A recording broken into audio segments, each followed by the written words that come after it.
For those who are struggling with fertility and they've been told by people just adopt, what is your message to those people who are in that conundrum and they feel uncomfortable? Maybe they're not really open to adoption, they're afraid of the price. I think adoption is not a cure for infertility. They're two separate ways, they're two separate things entirely. And so I think some women, when they hear just adopt, feel guilty because their heart's not in that place yet. And they're like, oh, if I really want a baby, that's what I should do.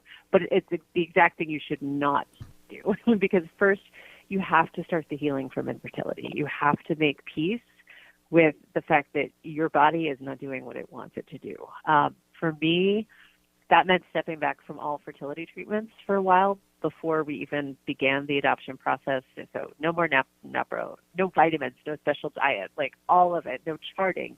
I just had to be done with it. And in doing that, I found so much peace. I was like, oh, okay, I've just been fighting God and trying to wrestle this out of him, and this is not what he wants for me. And it was when I did that that my heart really was like, oh, okay, adoption is what we want to pursue. Chris and I talked about it, and then all of the doors flew open so fast for that first adoption.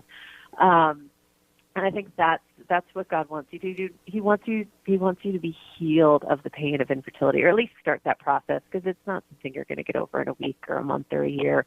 But to start that healing, make peace, and then think about adoption. Then pray about adoption.